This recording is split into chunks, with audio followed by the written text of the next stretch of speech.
Merci beaucoup, en fait, d'être avec nous aujourd'hui pour le webinaire, en fait, du comité étudiant du CAR, donc le réseau communauté rurale et éloignée en santé.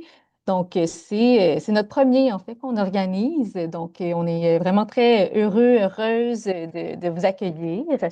Donc, un webinaire qui va porter sur la collaboration entre chercheurs et cliniciens. Bon, chercheurs, chercheuses, cliniciens, cliniciennes. En fait, l'idée du webinaire a émergé, bon, évidemment, au sein du comité étudiant. Donc, je me permets de vous les présenter, en fait. Donc, Claudie Audet, donc de l'Université du Québec en Abitibi-Témiscamingue, Marie-Ève Houle, Université Angers, Camille Roy, Université du Québec à Trois-Rivières, Ornella Gladys Motoum FOCAM, Université du Québec à Trois-Rivières, et moi-même, Anne-Catherine Archambault, Institut national de la recherche scientifique.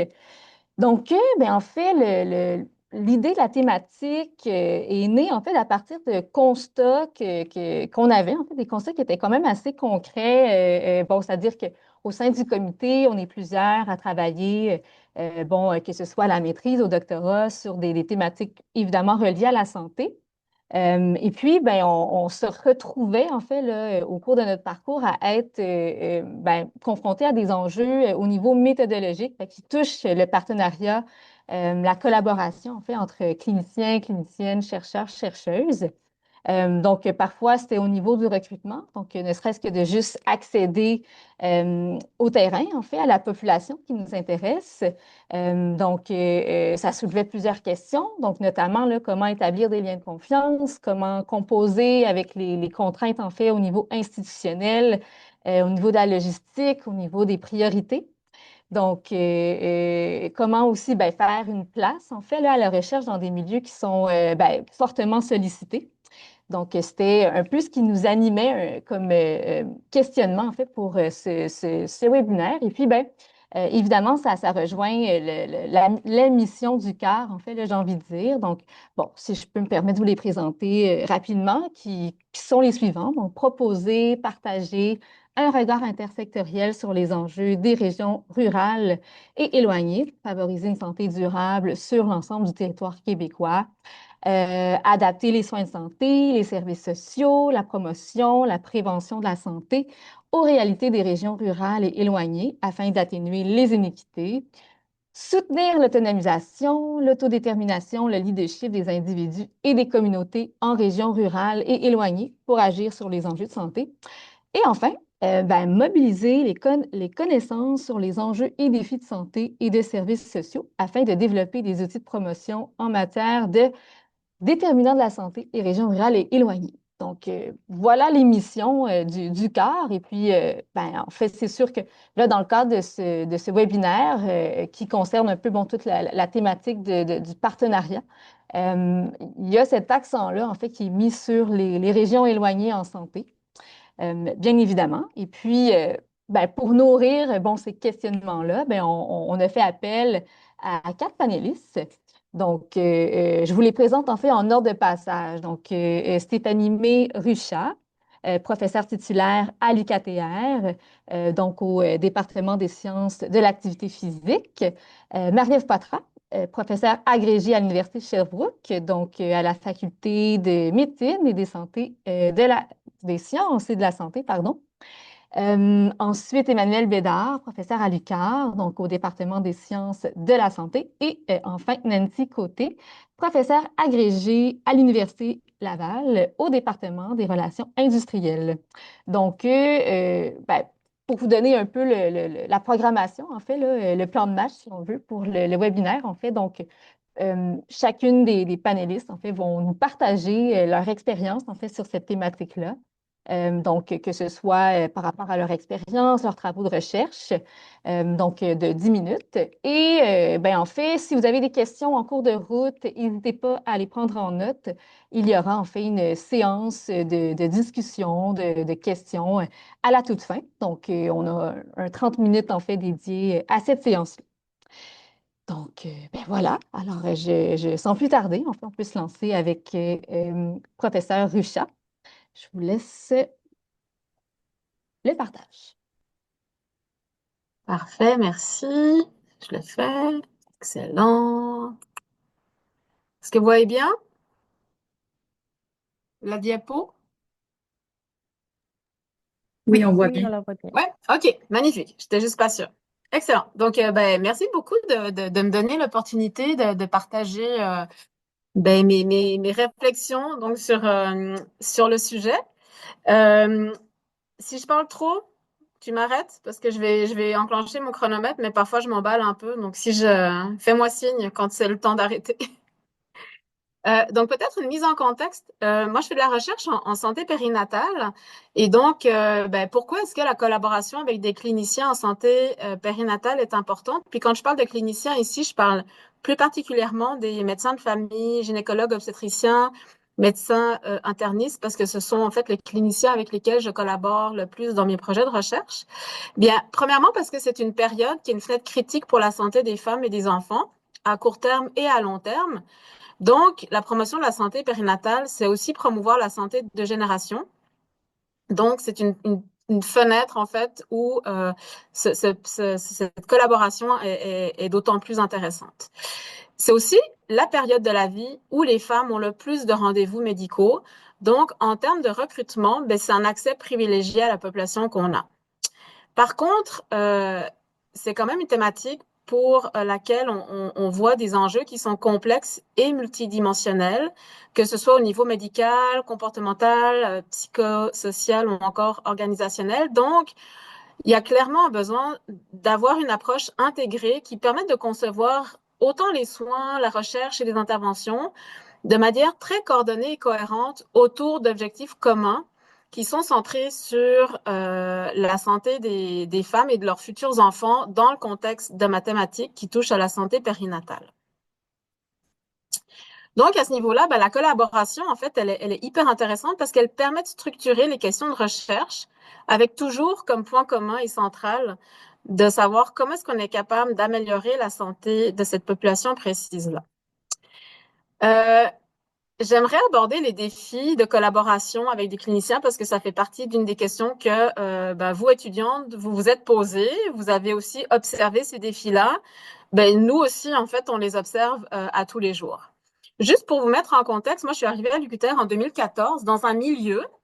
Puis quand je parle du milieu, donc c'est le milieu du CIUS MCQ, puis plus particulièrement le CHOR, où la culture de la recherche, elle n'était pas développée. Pas développé du tout. Je pense que ça se compte sur les doigts d'une main, les chercheurs qui faisaient de la recherche avec des cliniciens au shore. Et puis de la recherche clinique, il n'y en avait quasiment pas. Donc, il y avait un petit peu de recherche pharmaco qui se faisait, mais en termes de recherche clinique, il n'y en avait pas du tout. Et donc, moi, quand je suis arrivée et que j'ai tout de suite, en fait, mentionné le fait que j'avais besoin de travailler avec ces personnes-là, j'ai rencontré beaucoup de barrières. Et même, en fait, les personnes avec qui je discutais me mettait vraiment en fait en lumière la difficulté, la trajectoire complexe, contact avec des chercheurs, de faire de la recherche clinique. Donc j'étais là, oh, ok, ça va être un gros pas à franchir. Et par chance, en fait, j'ai été rapidement mise en contexte avec une médecin. Donc je la nomme ici parce que c'est vraiment ma championne qui m'a permis en fait de commencer rapidement des projets de recherche. Donc c'est une obstétricienne gynécologue, docteur Babineau, qui était très intéressée par la recherche et qui, de façon un peu miraculeuse, m'a ouvert les portes de son département, de son équipe médicale. Et donc, on a pu, en fait, rapidement s'asseoir ensemble, réfléchir à des projets de recherche et débuter des projets de recherche, en fait, dès l'année 2015. Donc, dès mon arrivée en 2014, j'ai tout de suite pu faire des petites demandes de subventions pour avoir quelques sous pour commencer ces projets. Il faut savoir que Véronique, depuis le début, en fait, elle n'est pas dégagée pour faire de la recherche du tout, donc elle n'est pas payée pour en faire. Et ben, ça amène justement plusieurs défis à ce niveau-là.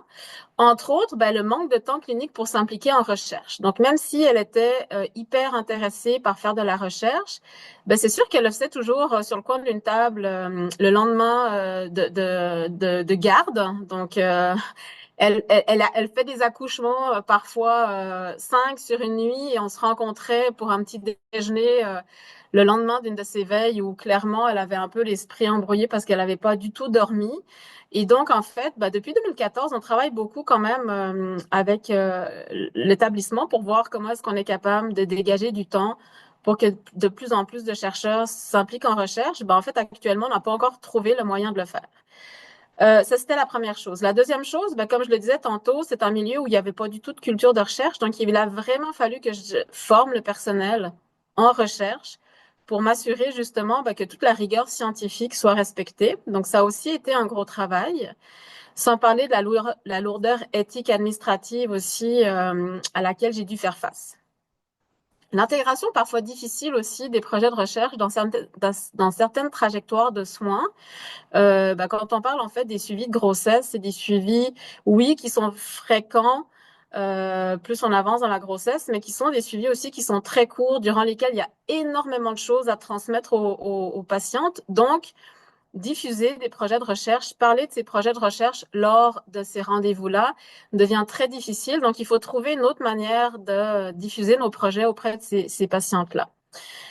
Souvent, en fait, on rencontre aussi un écart important entre ben, la recommandation puis la faisabilité clinique. Donc, il faut aussi qu'on s'interroge de comment est-ce qu'on est capable de surmonter ces barrières-là. Et finalement, la continuité des équipes et des projets, notamment la continuité des équipes est très importante. Je pense que tous ceux qui travaillent dans le domaine de la recherche se rendent compte qu'en fait, ben, une chaise n'est jamais, en fait, sur une chaise ne reste jamais très longtemps la même personne. Donc, c'est aussi toujours de s'assurer que quand des personnes quittent, ben, il y ait une transmission du savoir à cette personne-là. Même quand les personnes quittent pour leurs vacances, que ce soit 2, 3 semaines où la personne n'est plus là, ben nous, si 2, 3 semaines, il n'y a plus le recrutement qui fonctionne parce que notre championne n'est plus là, ben c'est là où il faut s'assurer qu'en fait, toutes ces choses-là soient prises en compte pour que la continuité des projets puisse continuer, en fait, malgré ben, des équipes qui peuvent changer de façon importante au fil du temps. Donc, je dirais que finalement, les freins que moi je rencontre dans cette collaboration-là n'est absolument pas lié à la mauvaise volonté, mais plus à la structure du système dans lequel je fais de la recherche, puis qui peut être très différent des grands centres de recherche où ben, la culture de la recherche est beaucoup plus développée et où le personnel est davantage formé. Je mettrais aussi de l'avant qu'on a deux réalités, mais un objectif commun. Donc, le clinicien, lui, comme je le disais tantôt, très peu de temps, il a une pression organisationnelle qui est importante, il a de nombreuses responsabilités cliniques et médico-légales. Ses décisions à lui sont pragmatiques, doivent être adaptées à chacune des patientes. Et finalement, il a besoin d'outils simples et applicables. Donc, en fait, c'est vraiment dans le agir ici et maintenant. Alors que nous, chercheurs, on sait très bien qu'on a besoin de temps et beaucoup de temps. On doit développer des protocoles, on doit aller chercher du financement, on doit demander aussi nos certifications éthiques qui parfois prennent beaucoup de temps. Toute la publication aussi est très longue. On doit respecter une grande rigueur méthodologique, des critères contrôlés qui sont bien établis. Donc là, je fais plus appel au recrutement ou parfois, les cliniciens nous envoient en fait ou diffusent nos projets auprès de populations avec un certain biais, alors que clairement, nous, on a besoin de recruter toutes les femmes, peu importe de leur provenance, avec des critères bien établis. Puis ça aussi, souvent, il faut encore le rappeler souvent auprès des équipes médicales. Et puis finalement, ben, la publication, oui, on produit des données probantes qui sont généralisables, puis parfois, ben, puis souvent, comme je disais, les cliniciens, ils ont besoin vraiment d'avoir des recommandations qui sont beaucoup plus individuelles et adaptées à chacune des participants. Donc, on voit vraiment que on a la même finalité qui est de promouvoir la santé des femmes et des enfants dans ma thématique-là, à court terme et à long terme, mais qu'on a des contraintes qui sont très différentes et qui constituent des défis concrets lorsqu'on collabore. Euh, Qu'est-ce qui fonctionne réellement? Partir des besoins cliniques réels identifiés par les médecins, pas seulement des questions de recherche. Donc, ça veut dire qu'on les implique dès le début, dès la conception du projet. Le problème, c'est que souvent, il manque de temps, comme je l'ai dit tantôt. Pour que ça marche aussi dans les équipes où il y a pas de temps, c'est qu'il faut simplifier les protocoles, minimiser la charge clinique. Donc, j'ai vraiment essayé quand j'avais même plusieurs projets diffusés dans les mêmes équipes, d'être la plus simple possible, de très clairement clarifier les rôles, donc qui fait quoi et pourquoi. Donc ça aussi, j'arrivais avec des espèces de procédures standards sur Word pour justement que ce soit lu et que ce soit bien compris et appliqué. Je dirais que le remercier, remercier et remercier encore est ultra important. Au début, je pense que 3, 4 fois par année, j'arrivais avec des boîtes de chocolat, avec des merci pour justement démontrer à quel point la collaboration était importante, puis que tout le bénévolat et le temps que ces personnes-là passaient en plus pour aider justement au recrutement, puis aider aussi à toutes les séances de travail qu'on a eues et qui n'étaient pas payées, ben en fait, ça valait vraiment des remerciements énormes. Euh, Ce qui fonctionne aussi et qui nous est demandé de plus en plus maintenant, c'est de diffuser les résultats aux gestionnaires et à l'équipe. Donc, clairement, pour démontrer, ben, finalement, tout ce temps passé à nous aider à développer des projets et à les mettre en œuvre, eh bien, voilà les résultats qui en découlent. Et donc, voilà l'importance que vous avez eue dans la production de ces résultats-là. Donc, c'est important de produire des retombées qui soient très concrètes pour eux, de développer des outils cliniques. Donc, c'est ce que je fais beaucoup, développer des outils cliniques, de la formation continue qu'on donne pour justement que ce soit des retombées concrètes pour les équipes de cliniciens. Puis comme je le disais avec mes merci, merci, merci, c'est vraiment reconnaître la contribution clinique comme une expertise, mais pas seulement comme un soutien logistique. Donc, si c'est juste pour recruter des participantes qu'on fait appel aux cliniciens, ça devient beaucoup moins intéressant pour eux. Et donc, c'est là où vraiment la co-construction, elle change complètement tout. Et c'est ce qui nous est demandé d'ailleurs de plus en plus dans les demandes de financement et les organismes subventionnaires. Très rapidement, parce que je vois que mon temps s'écoule, c'est quoi les impacts que j'observe justement depuis les 10 dernières années? C'est que en collaborant avec les cliniciens, mes projets sont beaucoup plus cliniquement pertinents. Il y a aussi une meilleure adhésion des équipes médicales parce qu'on les intègre dès le début, puis on leur donne vraiment une place à part entière. Ça permet un transfert de connaissances aussi accéléré. Des projets sont beaucoup plus durables. Les bénéfices sont directs pour les patientes. Donc, la collaboration, elle améliore à la fois la science, mais aussi les soins. Puis c'est ce qu'on vise en fait en bout de ligne en tant que chercheur. C'est pas juste que nos travaux, en fait, en tout cas, pour ma part, que mes travaux aient un impact scientifique, mais clairement, il faut que ça ait un impact clinique et populationnel aussi. Donc, pour conclure, je pense qu'il faut qu'on aille vers une culture commune de la recherche. Donc, passer de projets qui sont menés par la recherche à des projets qui soient co-construits. Il faut voir la collaboration comme un processus, puis pas comme un résultat immédiat. Puis ce processus, il est parfois long, plus long que ce qu'on voudrait, mais c'est par là qu'il faut passer. Développer une culture de collaboration qui soit basée sur la confiance, le respect des contraintes de chacun. Donc, des fois, oui, on est frustré parce que ça avance pas assez vite, mais il y a des contraintes qu'on ne peut pas ignorer. Puis en périnatalité, plus particulièrement, cette approche est essentielle pour améliorer les soins au-delà de la grossesse aussi. Et j'ai envie de terminer par deux petites phrases ou deux petites pensées. Quand la recherche s'adapte à la clinique et que la clinique nourrit la recherche, les patientes sont les premières gagnantes. Et les collaborations réussies ne sont jamais parfaites, mais elles sont intentionnelles, respectueuses et ancrées dans la réalité du terrain. Et une petite image de ma grande collaboratrice devenue amie, la docteure Véronique Babineau, que je remercie chaque fois parce que sans elle, en fait, je pense que mes projets auraient jamais décollé comme ils ont pu décoller aussi rapidement dans un environnement où la recherche était inexistante. Merci.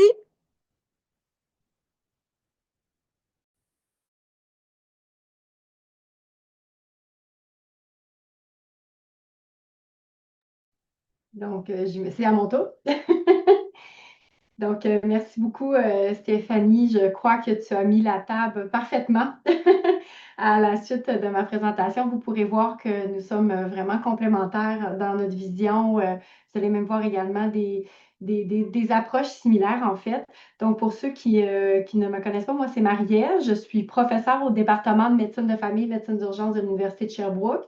Je suis au site Saguenay de l'Université de Sherbrooke. Donc, c'est un élément géographique pertinent parce que mon laboratoire, moi, c'est le territoire souvent du Saguenay-Lac-Saint-Jean, mais vous pourrez voir qu'on conduit des projets qui sont à la grandeur du Québec et même du Canada et qui sont majoritairement en soins primaires. Je suis également infirmière de formation, puis vous allez voir tout au long de 10 minutes de présentation que j'ai un intérêt très marqué pour le transfert des connaissances et l'engagement des patients à l'intérieur de mes thématiques de recherche. Et c'est ce qui fait le lien avec l'ensemble des travaux qu'on fait. C'est par et pour la façon dont on travaille nos travaux en recherche. Je ne suis cependant pas seule dans cette belle aventure qui est la recherche.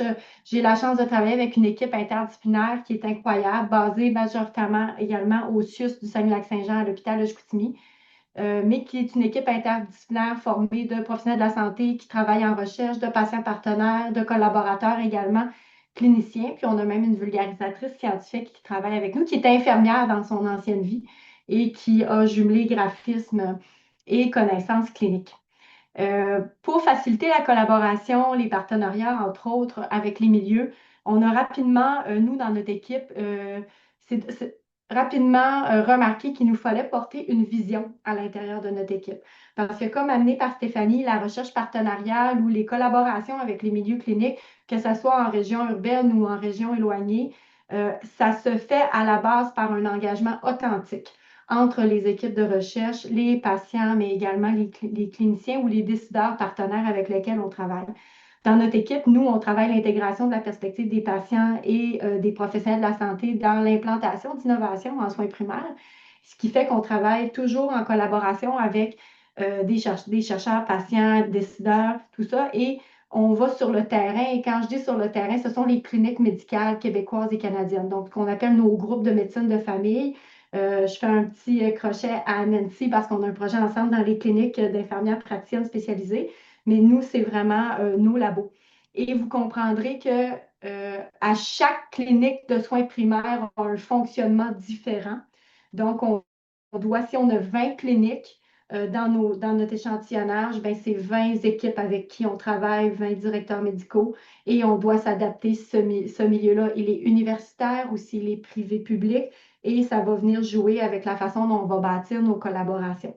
Donc, au fur et à mesure de ce travail-là, on a développé dans l'équipe oui, une expertise en recherche partenariale, mais en mobilisation des connaissances, puis en comment adapter nos devis de recherche, parce que oui, il faut une rigueur méthodologique et un corps méthodologique solide, mais je vous dirais que la façon dont on travaille et on adapte cette recherche-là doit se faire en fonction de chaque milieu et des besoins, comme Stéphanie l'a dit, des cliniciens à la base. Donc, c'est comme ça qu'on a développé dans notre équipe une boucle de gouvernance qu'on appelle. Vous voyez, ça vous donne une idée un peu comment on travaille. Je pourrais vous en parler davantage, mais il y a moi qui est le chercheur du projet, mais tous les projets qu'on livre sont faits en partenariat avec des patients partenaires qui sont des co-porteurs de projets qui ont leur savoir expérientiel. Ceux qui travaillent avec nous sont les étudiants ou les professionnels de recherche et on fonctionne vraiment dans la complémentarité des savoirs. Donc, ce n'est pas le patient et le chercheur qui sont au top de la pyramide. On ne fonctionne pas dans cette perspective-là. C'est vraiment la somme des parties forme le tout. Et j'ai des gens dans mon équipe qui ont des compétences que je n'ai pas et sans qui les projets ne pourraient pas se réaliser aussi bien qu'ils se réalisent. On a aussi, on fait des boucles de travail avec les co-chercheurs. On a des comités aviseurs formés de patients, d'équipes cliniques, de milieux du communautaire ou tout autre utilisateur des connaissances qu'on rencontre à certains intervalles dans la durée de vie d'un projet ou d'une programmation de recherche pour aller s'informer sur est-ce que les modalités terrain changent, est-ce que les besoins des milieux cliniques ont changé, entre autres. Pourquoi on fait ça? C'est parce qu'on veut être certain que quand on pense à des projets ou à des questions de recherche, on n'arrive pas dans le milieu puis que le milieu nous dise ah, Marie-Ève, tu t'es trompée complètement, c'est pas l'objet. Pour nous, c'est pas pertinent. Pour nous, c'est pas l'intérêt. On pourrait donner l'exemple de ce qui s'est passé avec la loi 2 cet automne, mais c'est le genre de mouvement ou d'événements qu'on vit comme société qui viennent perturber des programmations de recherche ou la réalisation de projets. Et c'est important d'être à l'écoute de ce terrain-là. De façon, 3 fois par année également, on fait des cafés-échanges. Les cafés-échanges, ce sont des rencontres citoyennes qu'on fait dans un endroit public avec des personnes qui vivent l'expérience d'être un patient en soins primaires et on échange avec ces patients-là de 2 à 3 heures durant une période donnée sur différentes thématiques. C'est ouvert à tous. On a déjà arrivé que dans les cafés-échanges, les étudiants présentent leur projet de recherche, que nous, on soumette au ballottage des questions ou des futures idées de projets de recherche et on vient un peu se faire challenger par les patients pour être sûr que nos projets fassent toujours du sens pour les équipes avec qui on travaille. Tout à l'heure, Stéphanie vous a parlé de la co-construction et de faire en sorte que les projets fassent toujours du sens pour les cliniciens. Et nous, on soutient cette vision-là également, comme Stéphanie vous l'a présenté, puis on utilise le Knowledge to Action Model de Grimshaw qui fait une boucle de transfert de connaissances et qui permet, en fait, pour une équipe de recherche ou un projet de dire, à chaque étape de la méthodologie d'un projet de recherche, on co-crée la connaissance avec les professionnels ou avec les patients et qu'on est capable d'en dégager des produits de transfert de connaissances. Je pourrais faire une présentation d'une heure sur ce modèle-là et de son utilisation dans différents projets. Je vous invite à aller lire les travaux. On a publié dans notre équipe aussi là-dessus, mais ça me fera plaisir de répondre à vos questions. Ce que je voulais que vous sachiez, c'est qu'il y a des modèles théoriques qui soutiennent la collaboration et la co-création, puis que nous, on utilise le KTA, mais il y en a plein d'autres. L'exemple que je voulais vous donner aujourd'hui d'un projet concret pour lequel le partenariat avec les milieux cliniques de soins primaires a été déterminant, c'est le projet Paris-Canada pour lequel je suis co-leader canadienne avec une chercheure de l'Université de Colombie-Britannique. On a eu un mandat de Santé Canada en 2021 soutenu par l'OCDE, qui est l'organisme de développement économique international, pour conduire une enquête canadienne pour savoir comment les patients, suite à une consultation avec un médecin ou avec une infirmière praticienne, percevaient leurs soins et leur expérience de soins. Ça impliquait de devoir mobiliser les 10 provinces canadiennes et de collecter des données dans des cliniques de soins primaires des 10 provinces canadiennes. Mais on a travaillé avec des leaders provinciaux, des chercheurs et des médecins de famille provinciaux qui nous ont aidés à déployer cette enquête, donc une étude rétrospective, quantitative, et à aller collecter de la donnée dans des milieux, être capable de mobiliser les décideurs et les patients dans chaque province, ce qui nous a permis d'inclure 65 cliniques dans notre échantillonnage et plus de 4630 patients. Le projet s'est démarqué au niveau à l'international parce que le Canada est un des seuls pays qui a réussi de faire du projet Paris un mouvement. Donc, d'utiliser les données rapportées par les patients pour générer du changement à l'intérieur des provinces. Mais on est également le seul pays qui a transféré les données collectées pour chaque milieu. Donc, par exemple, nous, ce qu'on a fait au Québec, on l'a fait en Saskatchewan avec des collègues également et en Ontario, entre autres. On a produit des rapports pour chaque clinique qui a participé à cette enquête-là et on a rencontré les cliniques une par une, en présentiel ou en virtuel, pour aller leur présenter les retombées du projet et pour regarder comment les données qu'on avait collectées avaient de la valeur pour leur travail clinique et comment ils pouvaient utiliser ces données-là comme des leviers décisionnels. L'exemple, en fait, du projet Paris, c'est un exemple qui vous permet de voir que même une enquête qui a l'air très quantitative, Santé Canada, données quantitatives avec des statistiques, peut redevenir une initiative qui fait du sens pour des cliniciens si on le travaille bien avec les milieux et qu'on réussit à engager les milieux du recrutement jusqu'à la mobilisation des connaissances en fin de projet. On a fait, issu de ce travail-là, je vous dirais, un guide des bonnes pratiques qui peuvent orienter les futurs chercheurs, mais également les équipes cliniques à mieux travailler dans le fond, pour outiller les chercheurs à mieux travailler avec les milieux cliniques et pour mieux outiller les équipes cliniques à travailler avec les chercheurs s'ils veulent s'engager, entre autres, dans des enquêtes de grands déploiements, comme par exemple le projet Paris-Canada. Les grands outcomes, puis sans surprise, Stéphanie avait des conclusions similaires aux nôtres. Mais l'objectif, on parle toujours d'engagement authentique. Les cliniciens nous donnent du temps.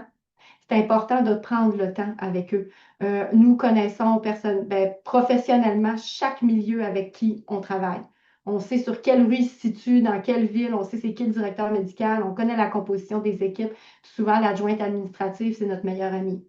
Tu sais, l'exemple des boîtes de chocolat de Stéphanie, c'est vrai, nous, à Noël, on envoie des cartes, on envoie des remerciements à ces milieux-là parce qu'ils ne seraient pas obligés de travailler avec nous. Ils le font parce qu'ils y croient et qu'on veut nourrir cette flamme-là de la recherche.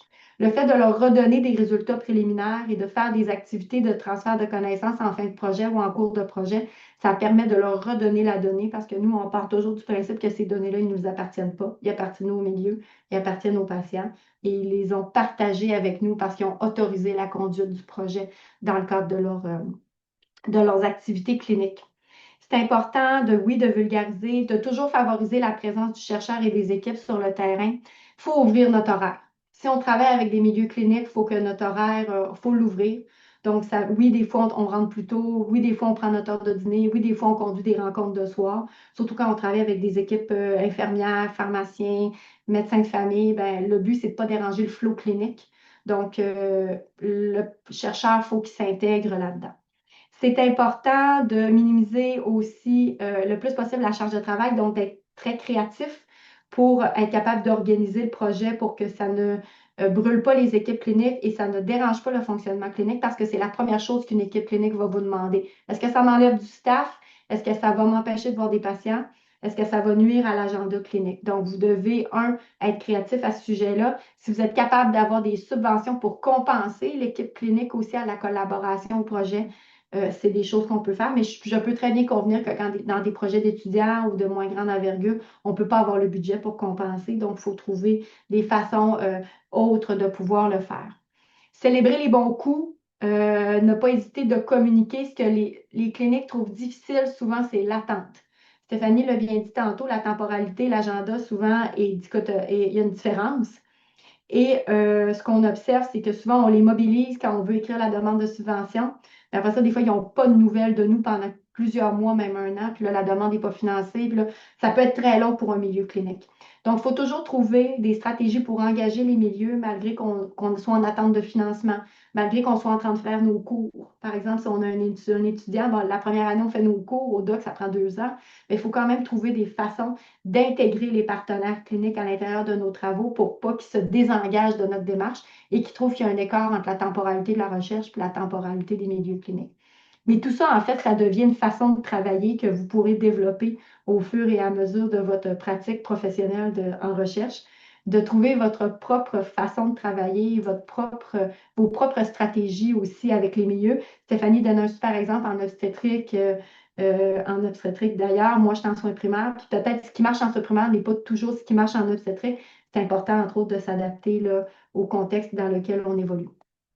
Si vous voulez en savoir plus, on a développé 2 outils supportés par l'unité de soutien du système de santé apprenant pour justement soutenir les équipes de recherche et les milieux cliniques à mieux collaborer ensemble dans le cadre. Cet exemple-là, c'est l'exemple du projet Paris, donc les grandes enquêtes quantitatives.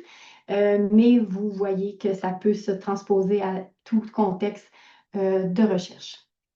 Donc, c'était notre directrice à la fin, mais on a tous un rôle à jouer, hein. Le chercheur, c'est un maillon dans l'amélioration du système de santé et le fait de collaborer ne fait qu'ajouter une pierre au mur du système pour améliorer la santé des patients, entre autres. Donc, merci beaucoup à tous.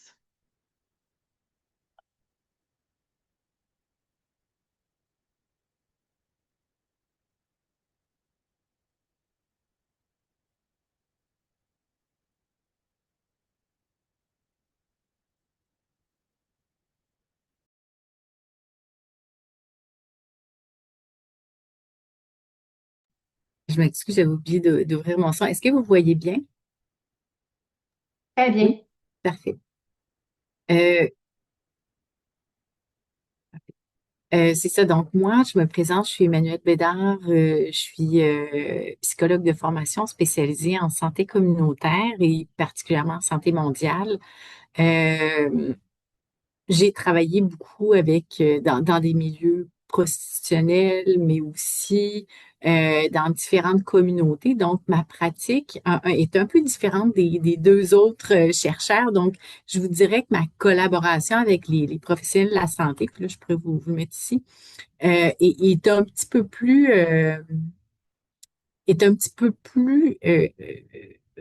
rare, je dirais. Je l'ai fait aussi, mais je suis davantage, on fait davantage de collaboration avec les organisations communautaires. Donc, peut-être ça fera l'objet d'un autre webinaire. Par contre, on a quand même, dans nos projets de recherche depuis plusieurs années, collaboré avec des centres de santé, que ce soit dans des pays d'Afrique de l'Ouest, mais aussi au Pérou, Colombie, mais aussi au Québec, dans des communautés autochtones. Donc, ça serait un petit peu plus sur ce plan-là que je vais aborder ma présentation, mais qui va quand même recouper un petit peu ce que les deux autres chercheurs ont mentionné. Euh, je vous dirais que, donc, c'est ça. Puis le rôle des professionnels de la santé dans les études était différent. Donc, parfois, c'était seulement un petit soutien à l'étude pour nous intégrer, puis peut-être nous accommoder à la limite. D'autres fois, c'était qu'on engageait des professionnels de la santé pour nous aider, par exemple, dans le recrutement des participants, ou encore euh, qui deviennent des collaborateurs chercheurs dans des recherches actions participatives, là, dans lesquelles nos recherches s'inscrivent. Donc, c'est un petit peu c'est les différents rôles là, des professionnels de la santé. Des défis rencontrés ou possibles en tout cas, mais auxquels en tout cas, on a réfléchi à ça. La question d'intégration dans les milieux, donc autant communautaire, mais aussi dans les centres de santé, ça demande, puis je suis beaucoup aussi dans des recherches de type un peu plus ethnographique, là. Donc, il y avait beaucoup d'immersions plus ou moins longues, prolongées dans les milieux. Et ça, c'est un certain défi, je dirais, parce que c'est quelque chose qu'il faut calculer quand même dans certains milieux. Les centres de santé, tu sais, j'imagine que c'est différent pour les deux autres chercheurs, là, où c'est peut-être des milieux beaucoup plus cliniques, mais nous, il y avait cette question-là de se faire connaître, euh, qu'on sache qu'est-ce qu'on fait, de connaître son langage, aussi le langage scientifique qui est différent, d'être accepté dans le milieu, donc non seulement nous, notre projet, bien entendu, qui devait être accepté dans le milieu. Donc, tu sais, même si on a toutes les acceptations, puis dans des contextes autochtones, bien évidemment, il faut aussi que, par exemple, le conseil de bande soit d'accord avec notre projet. Mais le milieu est important aussi. Puis, des fois, même si tu as toutes les acceptations, si tu n'as pas cette acceptation-là du milieu, cet intérêt-là du milieu, ça peut poser problème. Donc, ça, c'est vraiment important de le faire. Puis, comme les autres collègues ont mentionné, tout l'aspect d'entretenir ces relations-là, ben, de toute façon, je vais en parler là, après, mais est importante, là, absolument. Donc, l'acceptation du milieu, puis des aspects culturels aussi dont il faut tenir compte. Bien entendu, en Afrique de l'Ouest, tu sais, il y a différences culturelles aussi. D'être blanc dans un milieu euh, africain, c'est différent. On a une façon de travailler qui est différente. Une façon de faire les choses. On aime faire les choses assez rapidement. D'aller droit au but, alors que là-bas, ben, il faut prendre notre temps, s'asseoir, aller manger avec les collègues, discuter, puis bon, ben après ça, là, tu peux faire autre chose, commencer ta recherche, puis c'est un peu la même chose, je vous dirais, dans les milieux en contexte autochtone où malgré la cadence, parce qu'ils sont très, très occupés dans les milieux autochtones, puis ça, c'est un autre aspect. Non seulement sont très occupés, mais il y a aussi une façon de faire, de travailler, qui est beaucoup dans le relationnel, je dirais. Je ne sais pas si je pourrais le nommer comme ça, mais où il faut être attentif aussi aux aspects culturels, à l'écoute de l'autre, à l'écoute de leurs besoins, et le temps aussi. Tu sais, puis je l'ai mis dans temporalité là après, mais qui pourrait être là aussi de l'intégration dans le milieu.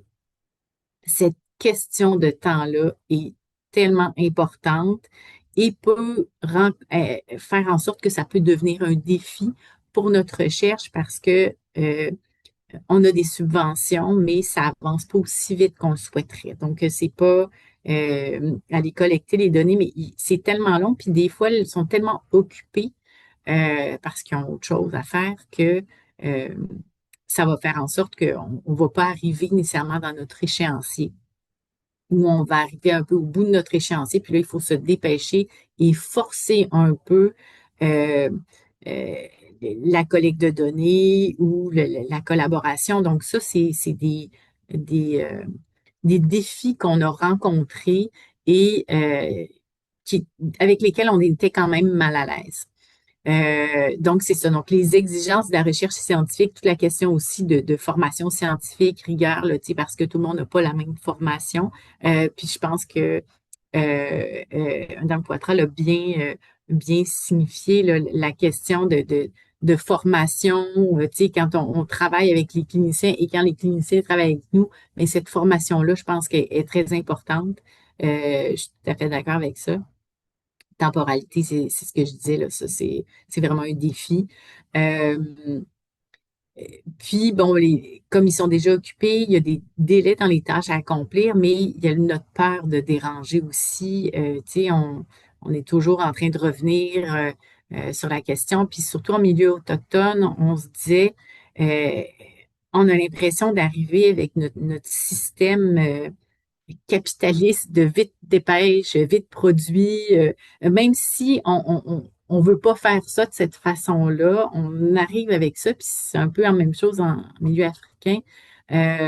Quoique je vous dirais que là-bas, les centres de santé étaient assez bien organisés, où ils étaient habitués d'avoir des projets de recherche, donc ça allait quand même, mais en milieu autochtone, ça, c'est quand même confrontant, surtout quand on a des valeurs on veut travailler en sécurisation culturelle, s'assurer que ça convient à tout le monde, qu'on veut discuter ensemble puis s'entendre. Donc, ça, c'est assez confrontant, je vous dirais. Puis, si vous êtes étudiant puis vous travaillez sur ces domaines-là, si vous faites du qualitatif, entre autres choses, c'est important de noter ces défis-là et qu'est-ce que vous faites pour vous adapter dans le milieu et contrer ces aspects-là qui sont quand même confrontants, je vous dirais. Et tenir compte de tous les rapports de pouvoir qui existent, euh, autant sur le plan culturel, parce qu'il y a des rapports de pouvoir qui sont là, hein, les colonisations, tout ça, qui sont là, mais qui persistent, même si on n'est plus dans la colonisation, mais on l'est quand même d'une certaine façon. Euh, donc, c'est ça, ces rapports de pouvoir-là, puis les rapports de pouvoir qui sont aussi dans les différents types de connaissances de savoir aussi, parce que, comme les autres disaient précédemment, il y a des savoirs, les savoirs des cliniciens qui sont très importants. On pourrait dire aussi les savoirs des personnes qui participent à la recherche, en tout cas d'autres intervenants, là, peut-être pas juste les cliniciens, mais tout ça est à prendre en compte, donc ces rapports de pouvoir-là. Puis qu'est-ce qu'on fait justement pour contrer ces rapports de pouvoir-là? Puis des fois, malgré nous, on est pris dans ces rapports de pouvoir-là, même si on essaie, comme je vous dis, de tout faire en sorte pour que ça se passe pas et qu'on atténue ces rapports de pouvoir-là. Donc, voilà, ça, c'est un aspect important. Ça, c'est les défis. Euh, Force et succès partagés. Donc, je vous dirais que malgré tout ça, on a toujours reçu un bon soutien, un bon accommodement des cliniciens ou des professionnels de la santé. Là. Malgré tout, ça a toujours été là parce qu'on a entretenu des relations donc, non seulement les relations, on doit les entretenir en discutant peut-être des aspects de la recherche qui sont peut-être moins compris ou nos besoins, en tout cas déjà d'exprimer nos besoins et qu'ils expriment leurs besoins et de discuter peut-être afin qu'on s'assure d'avoir une compréhension commune de vers où on s'en va et qu'est-ce qu'on va rechercher, s'il y a des choses qui sont mal comprises ou pas comprises de la même façon des deux parties. Donc, ça, c'est des aspects plus travail, mais aussi l'entretien des relations sur le plan d'avoir du plaisir ensemble. Donc, autant dans les milieux en contexte africain, c'était extrêmement important. Tu ne rentres pas dans un milieu sans avoir mangé avec les personnes, discuté avec les personnes.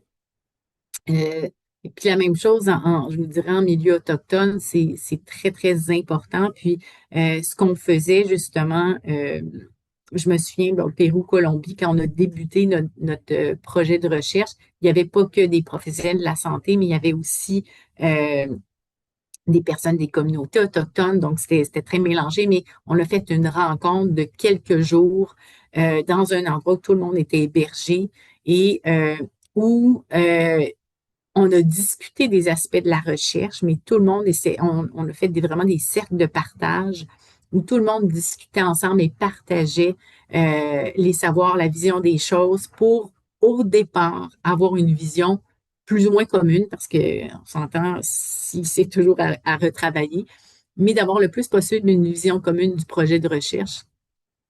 Et ces rencontres-là étaient vraiment agrémentées des moments de travail, mais aussi des moments de plaisir. Et je vous dirais que les premiers moments de plaisir, il y a même des communautés autochtones qui faisaient leur propre alcool. Puis à 10h30 du matin, il y avait le petit verre d'alcool qui passait. Puis là, au début, je me disais non, non, merci, et moi, ça m'endort. Mais là, au bout de 3 jours, ben, à 10h30, j'ai pris ma petite shot d'alcool fort. Mais c'est un petit exemple, mais ça fait partie de la communion, euh, du plaisir qu'on avait ensemble. Puis euh, c'est ça. Puis, tu sais, il y a d'autres activités aussi plaisantes qui étaient plus artistiques parce que c'était euh, d'un volet artistique qui était intégré dans notre projet de recherche, mais on pouvait danser, on pouvait dessiner. Donc, il y avait vraiment quelque chose de, on était ensemble, on a du plaisir à travailler ensemble. On a fait aussi de la terre glaise à un moment donné quand on était au Pérou, là, de vraiment qu'est-ce que ça signifie pour nous, le projet de recherche. Euh, donc, il y a vraiment ce travail-là de discuter des aspects de la recherche, mais d'avoir du plaisir ensemble. Euh, Ensuite de ça, une autre force et succès partagé, bien, l'intégration des résultats dans l'intervention. Tu sais, je pense que quand on fait des projets de recherche action participative, euh, ça, c'est vraiment primordial. C'est ça qu'on veut au départ. Là. On ne veut pas faire la recherche pour rien, donc on veut que ça soit intégré dans les milieux. Donc, il y a vraiment le partage des connaissances qui se fait beaucoup mieux. Et qui est important à faire, et le développement d'interventions par la suite, là, ça, c'est certain que il y a quelque chose de plus périn quand on collabore, quand notre collaboration est adéquate. Euh, donc, ça, c'est vraiment une force. Puis, je pense que les deux autres en ont parlé déjà. Et ça permet à long terme le développement de longues collaborations qui nous permettent de développer des nouveaux projets de recherche, donc des idéations de projets de recherche.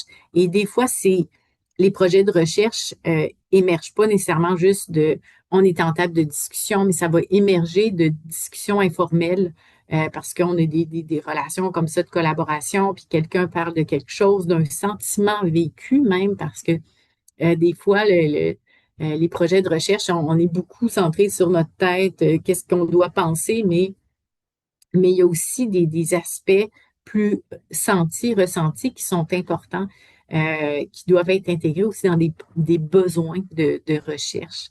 Puis ça, ben, ça nous a mené à développer vraiment des belles collaborations pour développer des projets de recherche de co-création, co-chercheurs et tout ça. Et faire des demandes de subventions ensemble. Donc là, on en a un justement qui va démarrer. Donc, peut-être que j'en reparlerai éventuellement, mais ça nous a vraiment permis de développer des belles collaborations avec des milieux euh, et aussi d'avoir un énorme plaisir à faire les recherches qu'on fait parce qu'il ne faut pas l'oublier avec tout le travail qu'on fait, puis vous-même, les étudiants, étudiantes, avec tout le travail que vous allez mettre, le temps que vous allez mettre, c'est important de ne pas oublier d'avoir du plaisir dans tout ça, sans oublier évidemment toute la rigueur, mais en tout cas, ça me semble important d'avoir ce succès partagé-là. Et dans un monde un peu fou aussi, je pense que c'est important d'avoir ce bonheur-là qui doit rayonner, puis qui doit rayonner sur l'ensemble des communautés, puis des collaborations avec lesquelles on travaille. Donc voilà, c'est des petits PowerPoint très, très, très, très simples. Donc, merci.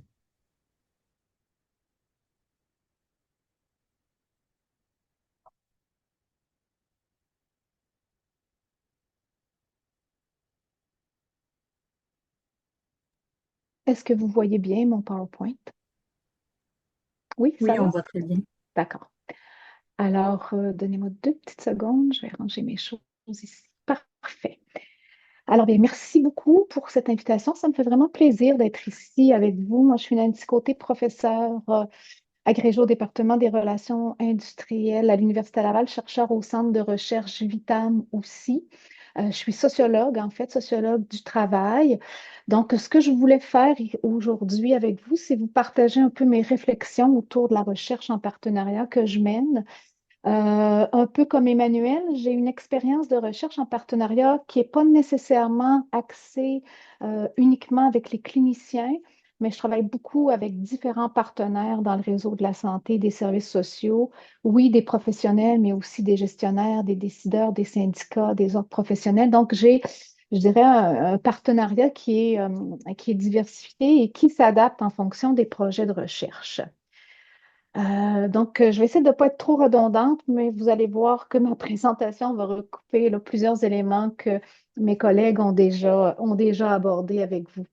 Donc, moi, mes intérêts de recherche, c'est vraiment autour de la transformation de la première ligne au Québec à travers deux axes principaux de recherche. Donc, un premier axe qui s'intéresse plus particulièrement aux innovations sociales qui favorisent une plus grande équité en santé. Et j'ai aussi un axe qui s'intéresse à l'expérience subjective de travail des professionnels, des gestionnaires, notamment à partir là, d'un questionnement ou en tout cas d'un intérêt que j'ai à regarder la question de l'engagement au travail dans des contextes d'innovation. Donc, à travers les années, j'ai mené différents projets de recherche sur différentes thématiques, mais qui ont tous comme, je dirais, point commun là, de s'intéresser d'une manière ou d'une autre à la transformation de la première ligne. Et plus récemment, en 2024, je dis on, hein, je dis moi, mais c'est on parce que je travaille beaucoup en équipe. Et donc, en 2024, on a reçu un financement par le FRQSC dans le cadre là, du programme d'équipe en partenariat. Donc, on a été financé pour une équipe en partenariat qu'on appelle l'équipe Réseau Proximité, Partenariat pour l'innovation sociale en santé.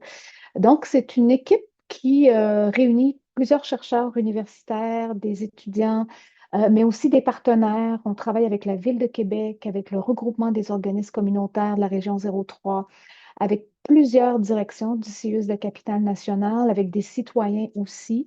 Et cette équipe-là a vraiment le mandat de s'intéresser aux innovations sociales pour mieux desservir les populations en situation de vulnérabilité et marginalisées. Donc, comme je le disais, ce n'est pas que dans les cliniques, même s'il y a certains projets qui sont faits plus étroitement en lien avec les cliniciens, mais c'est vraiment des partenariats beaucoup plus larges. Pourquoi la recherche en partenariat? Parce qu'on sait que c'est exigeant, vous l'avez tous nommé un peu chacun à votre façon, que c'est exigeant faire de la recherche en partenariat. Euh, donc, par rapport à mes projets, je dirais que mes projets s'inscrivent dans un contexte particulier. Donc, moi, je travaille beaucoup avec les organisations de santé et de services sociaux. Pas que, mais beaucoup.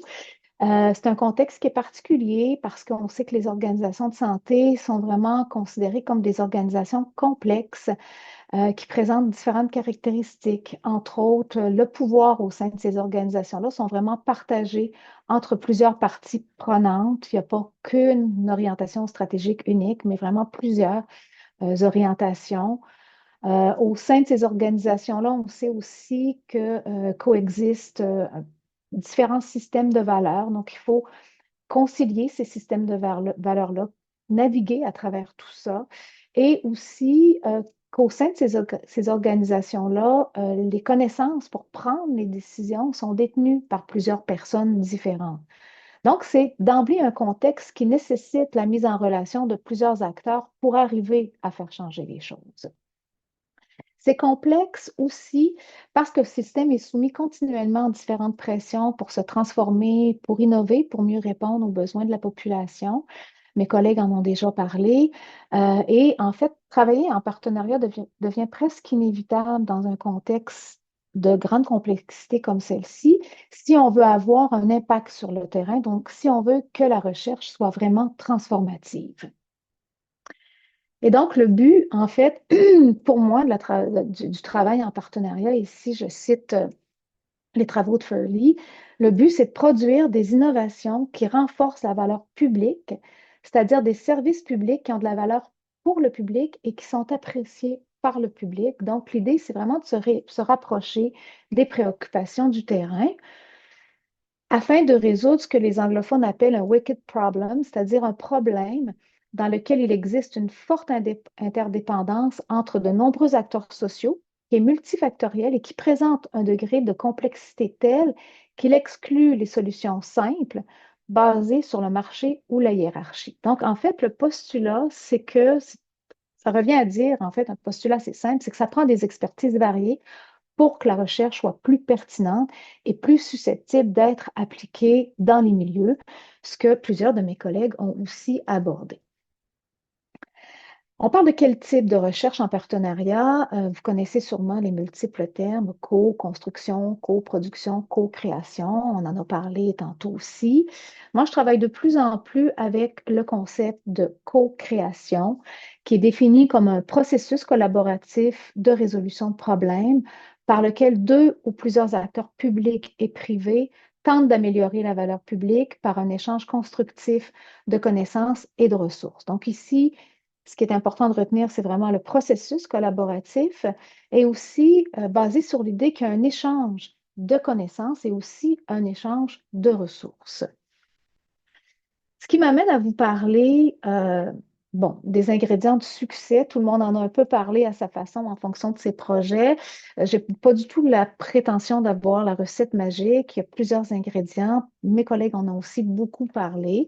Mais disons que je vous présente un peu ma réflexion au fil des ans de recherche en partenariat où j'en suis arrivée dans ces espèces des ingrédients de succès.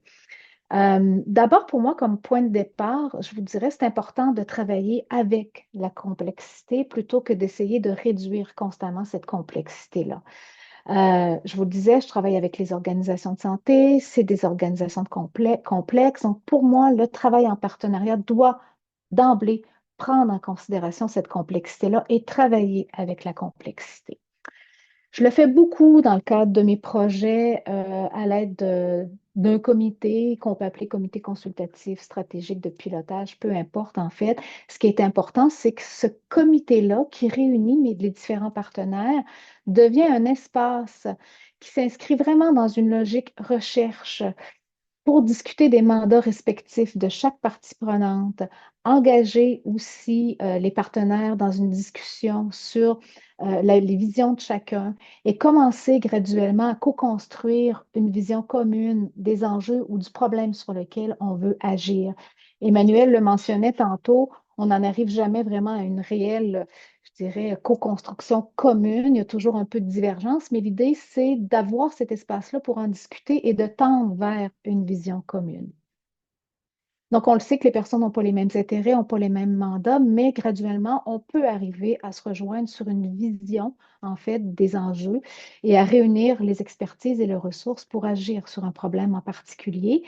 Et moi, je l'ai expérimenté à plusieurs reprises. Quand ça s'inscrit dans une logique de recherche, ça permet souvent de dépasser les positionnements initiaux liés au mandat de chacun et d'arriver finalement à oublier un petit peu ces mandats-là et à vraiment réfléchir dans une perspective où on met ensemble nos connaissances et nos ressources pour travailler dans la même direction. Je parlais de complexité. Comment je recrée cette complexité-là au sein des comités? Ben, c'est beaucoup en mobilisant des acteurs à différents niveaux du système, de proximal à distal, je dirais. Donc, parce que, en fait, oui, souvent, on va observer des problèmes à un niveau plus micro au sein d'une équipe, par exemple, mais on sait que les leviers sont souvent situés à un niveau plus méso et macro. Les solutions, c'est pas que dans le milieu micro. Donc, l'idée, c'est un peu de recréer au sein du comité consultatif les acteurs qui peuvent avoir un impact, en fait, et un certain pouvoir sur les solutions à mettre en place. On en a aussi beaucoup parlé de la question du partage ou de la suspension des pouvoirs, qui est vraiment beaucoup liée aussi à la justice épistémique. Mes collègues en ont aussi parlé. Donc, tous les expertises, tous les savoirs ont la même valeur au sein de ce comité-là. Et c'est vraiment important. C'est pas juste une question d'être vertueux, en fait. C'est qu'on accorde une importance égale à chacune des expertises, à chacune des connaissances. Et on reconnaît que c'est vraiment par ça qu'on peut vraiment arriver à innover et à trouver des manières différentes de faire les choses, des solutions innovantes. Euh, on le fait beaucoup au sein de l'équipe par un leadership qui est partagé. On le sait que souvent, en début de projet, c'est beaucoup l'équipe de recherche qui va avoir du leadership parce que c'est l'équipe qui porte le projet de recherche.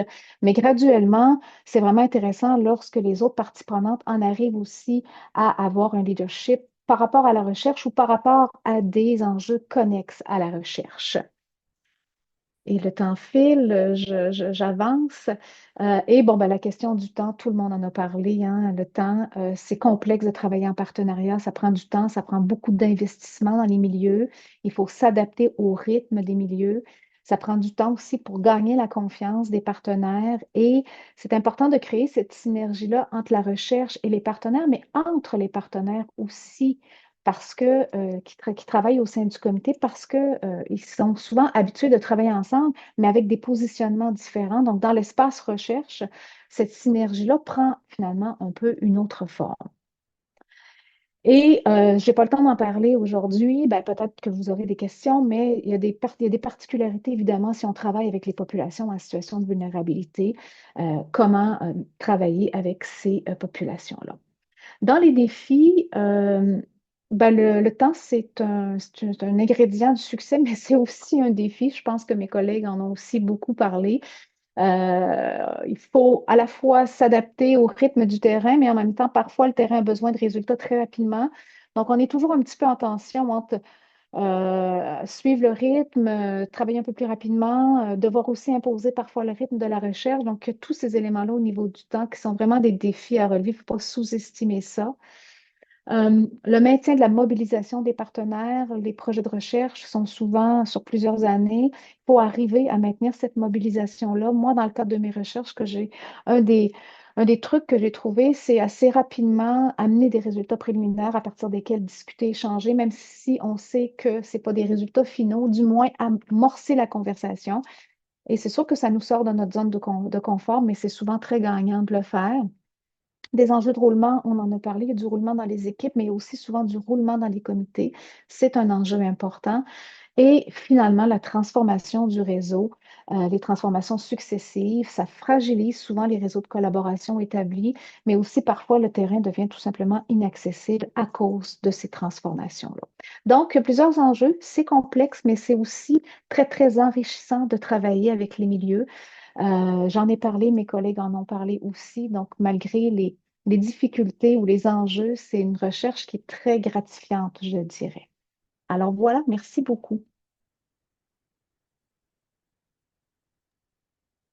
Merci beaucoup à vous quatre. Merci infiniment. Je pense que je vous aurais écouté parler toute la journée. C'était vraiment un sujet super intéressant. Je vais prendre le relais dans le fond là, pour l'animation de la période de questions. Merci pour votre respect très rigoureux du temps. Ça nous laisse une vingtaine de minutes là, pour laisser la place aux questions. Je voulais vous informer que le professeur Poitras a dû nous quitter à 13 heures, mais si jamais vous avez des questions spécifiques pour elle, vous pouvez les adresser dans le question-réponse ou dans le chat, puis on va lui envoyer par courriel. Là. Elle accepte là, de prendre vos questions par courriel. Donc, je vais y aller à main levée. J'ai vu qu'il y avait une question dans le chat. Je vais commencer avec celle-là. Puis si jamais vous avez des questions aussi, n'hésitez pas à lever votre main. Oui, j'avais une question générale ici qui s'adresse à tous les panélistes. J'ai perdu ma question. OK. Quelle est la place des professionnels de recherche qui développent une expertise en mobilisation des connaissances dans les équipes de recherche? Une question qui était adressée à tous.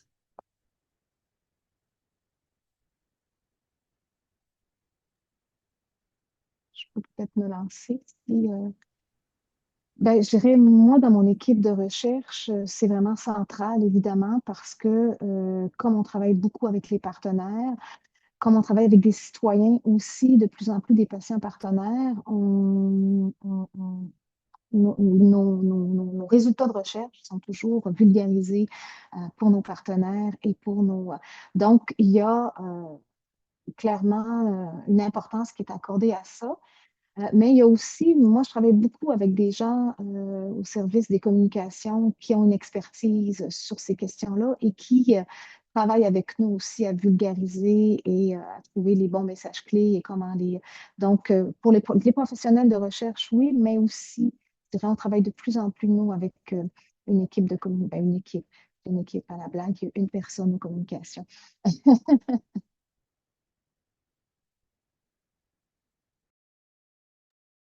Merci, professeur Côté. Est-ce qu'il y avait quelqu'un d'autre qui voulait s'exprimer sur ce sujet-là? Ben, je pense que comme mes collègues l'ont dit, c'est un pilier de tout travail de recherche. D'ailleurs, on nous demande toujours maintenant dans les demandes de financement de pondre minimalement une page qui explique finalement c'est quoi nos stratégies de mobilisation des connaissances. Euh, je trouve toujours ça assez drôle parce que finalement, c'est une science en soi. Donc, je pense que Nancy, tu l'as bien dit, on va souvent chercher à l'extérieur de l'aide parce que on n'a pas cette expertise-là, puis ça reste que c'est une expertise que des chercheurs eux-mêmes vont développer. Donc ça, c'est le premier enjeu. Puis le deuxième enjeu, c'est que souvent, en fait, on n'a presque pas de financement pour pouvoir soutenir ce genre de développement. Pour travailler sur le développement des directives nationales en matière d'activité physique pendant la période prénatale et postpartum, on n'a jamais de financement pour pouvoir justement aller dans cette phase subséquente de tout le travail initial qu'on fait. Donc oui, on peut aller chercher des petits montants, mais c'est souvent très peu, donc c'est insuffisant. Donc il y a un travail à faire, je pense, à ce niveau-là, sur le financement de la mobilisation des connaissances, puis la formation des professionnels qui peuvent nous accompagner là-dedans, parce que le messaging n'est pas du tout le même si on s'adresse à les citoyens, si on s'adresse à des cliniciens, si on s'adresse à des politiques. C'est pas les mêmes mots, c'est pas le même visuel, donc c'est complexe quand même. Puis on est peu outillé et pas du tout assez financé.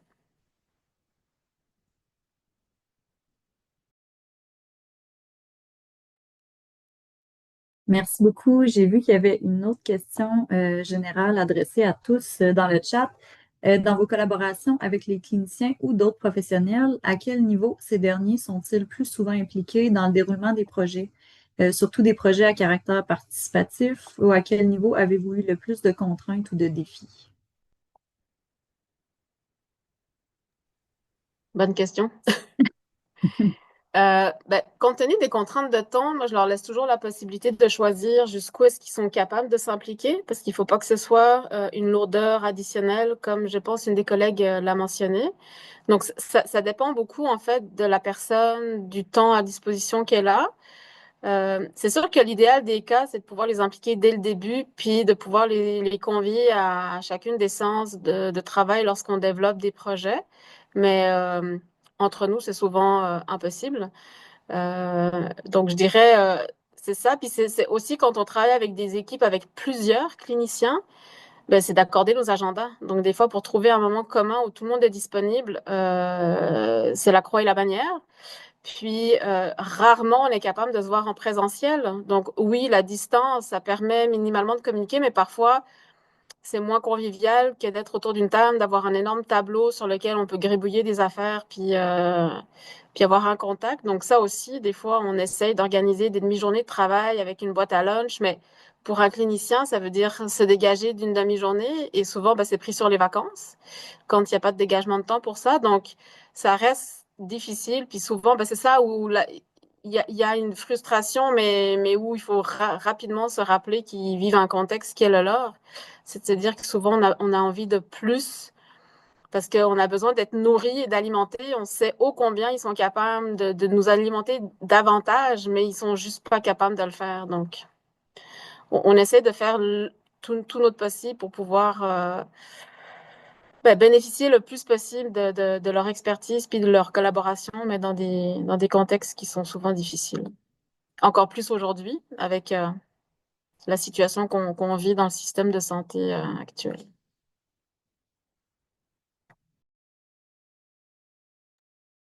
Merci beaucoup pour votre réponse. Est-ce que professeur Bédard, professeur Côté, vous vouliez vous exprimer sur ce point-là aussi?